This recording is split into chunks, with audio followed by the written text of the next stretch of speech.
xaflad si heer sare ah loo soo agaasimay oo ka qabsoontay habeenkii xalay ahaa hotel damal ee magaalada Hargeysa. xafladan oo lagu soo bandhigayay buug la magac baxay wehelka dunida uu hal abuuray qoraa da'yaro ku nool caasimada Soomaaliland Hargeysa. xafladan oo badiba ay ka soo qayb galeen salaadiin, cuqaal, dhalinyar iyo ardayda wax ka kala dhigata jaamacadaha kala duwan ee dalka. xafladan oo ay soo qaybiyeen ururka xog ururinta suugaanta Soomaaliga ee Gurmed. ugu horeynna waxaa halkaasi ka hadlay gudoomiye ku-xigeenka ururka golaha Gurmed Abwaan Maxamed Mawlid Ismaaciil waxaana uu yiri bismillaahi rahmaani rahiim alxamdulillahi rabbil caalamiin wabihi nastaciin calaa umuuri dunya wadiin ma astacdu hab aad baan u salaamaya guud ahaan marti sarafta iyo qoraaga buugga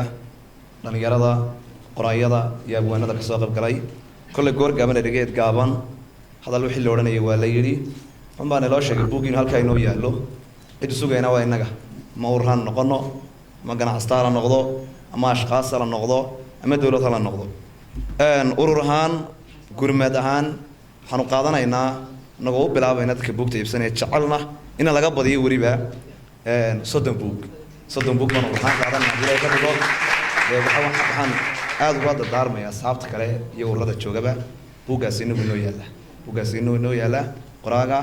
halin ku dhiirigelin maasantiin. waxaa isna hadalka qaatay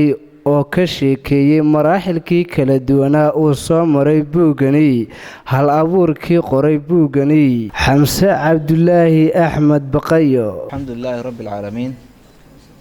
wasalaatu wasalaamu calaa rasuulillaah amaa bacd. ugu horeyn waxaan aan u mahadnaqayaa ilaahay subxaanahu watacaala ilaahay noo suuro geliyey inaan kasoo xafladan aan kasoo qayb galno. waxaa ammaan mudan nebi maxamed calayhi salaatu wasalaam. waxaa kaloo iyagana aada iyo aad aan ugu mahadnaqayaa marjarafta madaxda hadday nooga socoto xukuumadda shirkadaha iyagana aada iyo aad si waqtigooda qaaliga ah noo soo siiyeen aad baan ugu mahadnaqaynaa. waxaan iyagana aada ugu mahadnaqaynaa marjarafta horteyda fadhida hablaha iyo wiilasha iskugu jira wiilasha iyo inamada iskugu jira hablaha iyo wiilasha iskugu jira runtii xafladaas noo soo qurxiyay ilaa banaanka taagan anaga daraadayo runtii waliba atana buugaagta naga iibsanaya aad bay u mahadsan yihiin waana u mahad celinaynaa waqtigooda qiimaha badan inay siiyeen. baahinta duubaysa iyo kuwa sawirada quruxda badan iyaguna qaadaya aad bay u mahadsan yihiin waana u mahad celinaynaa runtii. waxaan kaloo iyagana aada ugu mahad celinaynaa soo qabanqaabiyaasha xafladda ururka Gurmed oo runtii ilaa min bilow ilaa dhammaad runtii na garab taagnaa aad bay u mahadsan yihiin. waxaan iyadana aada ugu mahad celinaynaa shirkaddii noo soo daabacday ee Hill Price oo runtii si qurux badan buugga noogu soo daabacday iyo qiimo runtii aada u jaban iyadana waan mahad celinaynaa. waxaan iyagana aada u mahad celinaynaa dadkii buugga ka shaqeeyey ee soo tifatiray kuwii nashqadeeyey kuwii jildiga sare sameeyey runtii aad baan ugu mahad celinaynaa. buuggan wehelka dunida runtii ee caawan hor yaala waxaan bilaabay muddo 3 sano ka hor caqabadii igu dhalisana waxay ahayd runtii anigoo maalin ay noloshu igu yara adkayd waxaa igu dhaliyay runtii anigoo ay noloshu aada igu yara adkayd ayaa sheeko ku jirta buugga ayaa aada runtii ii dhiirigelisay. sheekadaasi runtii markii ay dhiirigelisay ayaan in badan baan akhristay. markii dambe waxaan isku dayay inay runtii ay dad badan oo walaalahaya ay sheekooyinka iyo kuwa lamid ay markaa ay aada iyo aad markaa ay iyagana u caawin karaan. sababtii igu dhalisay runtii taasay ahayd waana sii badiyey runtii oo halkaa aad maanta gaadhaan iyo buuggaa weyn ayaan ka dhigay. muddadii aan wadayna waxay ahayd waa 3 sano. runtii buuggan faa'iidooyinka laga helayo waxaa ka mid ah runtii qofku markuu jaaniska haysto ama uu gurigiisa iska joogo amaba uu xafiiskiisa iska joogo hadduu akhristo runtii wuxuu ka helayaa sheekooyin runtii aada muhiima oo runtii qaar ka qosliya iyo qaar wax runtii ku kordhiya. sheekooyinkan qosolka halkan walaalkay Axmed Yaasiin uu ka akhriyay waxa weeyaan waa kuwii runtii qosolka kuwaasna waxaan ugu talagalay inaan buugga ku yara macaaneeyo. laakiin aniga hadafkayga koowaad wuxuu ahaa waa sheekooyinka runtii kordhinaya maanka kaabaya kuwaas ay ahaayeen runtiina kuwaasna aad iyo aad ay ugu badan yihiin oo kuwa aan danta weyn u lahaa kuwaas ay ahaayeen. waxaan runtii aan caawa aad iyo aad ugu faraxsanahay buuggii oo aan intaasoo sano ku soo hawlanaa inuu caawa uu soo baxay oo runtii xafladiisii koowaad aan u qabanay aad baan ugu faraxsanahay waxaan iyagana runtii inaan ka hadlana ay muhiim tahay runtii buugga oo aan qiimo inta badan buugaagta aad qaali baa loo siiyaa laakiin anagu buugga waxaan ka dhignay inaan aad u soo koobno qiimihiisa oo qiimo jaban oo dadku iibsan karaan aan ka dhigno waayo anagu manaan talagelin inaan ka helo wax qarasha ama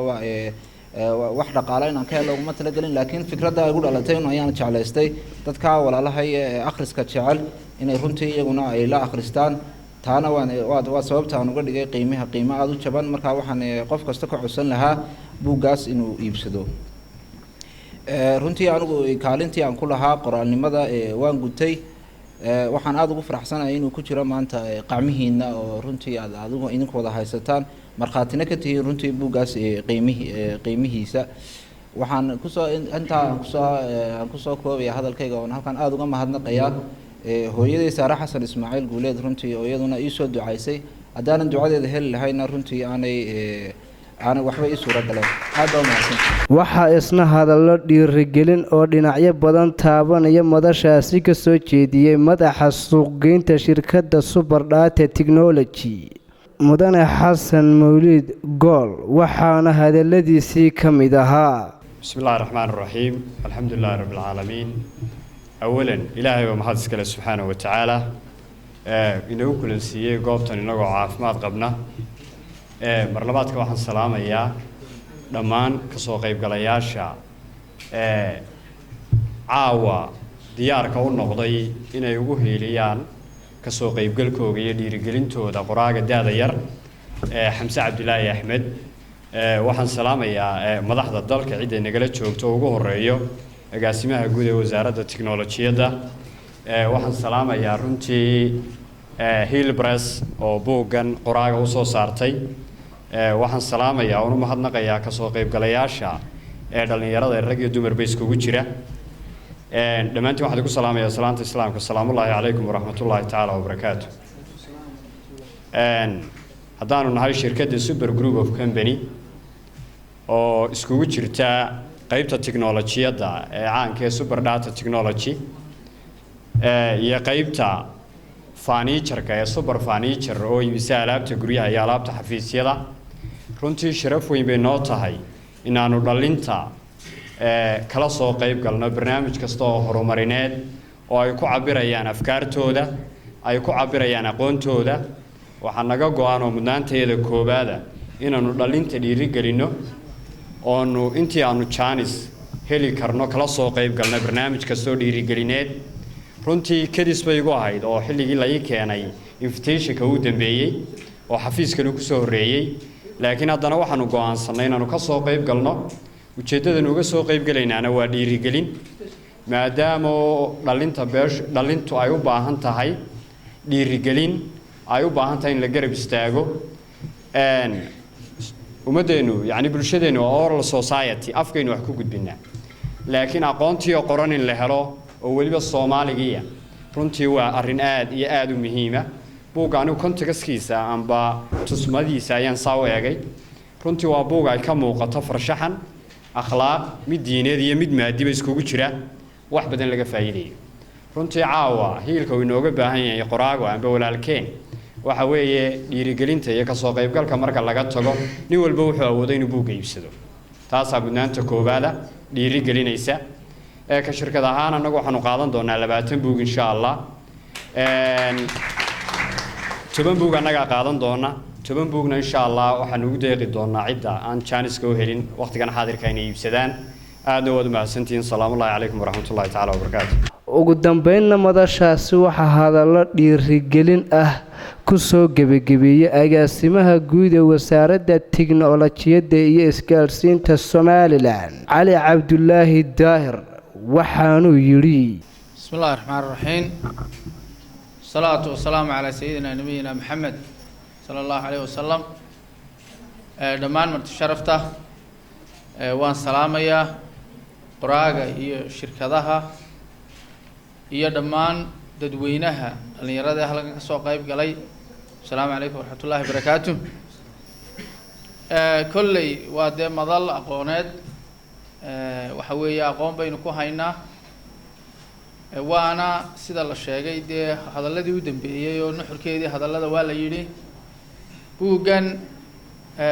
walaalkeen qoray ninkaa dhallinyarada ah ee xamsi wehelka dunida runtii wakti badan umaan helin inaan akriyo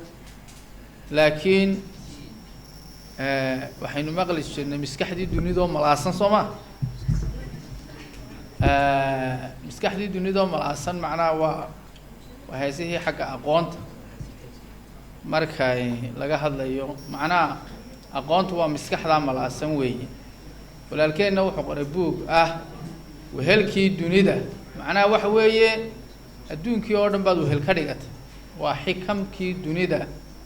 wixii ilaahay uga saamaxay buu kusoo ururiyey aada iyo aad baan horta isaga uga mahad celinaynaa dadaalkaa uu sameeyey ilaahay subxaana wa tacaala waxaanu ka rajeynaynaa inuu ka anfaco ummaddana ku anfaco runtii qoraalku waxa weeye dhiirigelintiisa iyo horumarkiisu waxa weeye waajibaadka bini aadan bay ka mid tahay waxyaabaha innaga inagu waajibka ah diiniyan iyo bulsho ahaan iyo dal ahaanba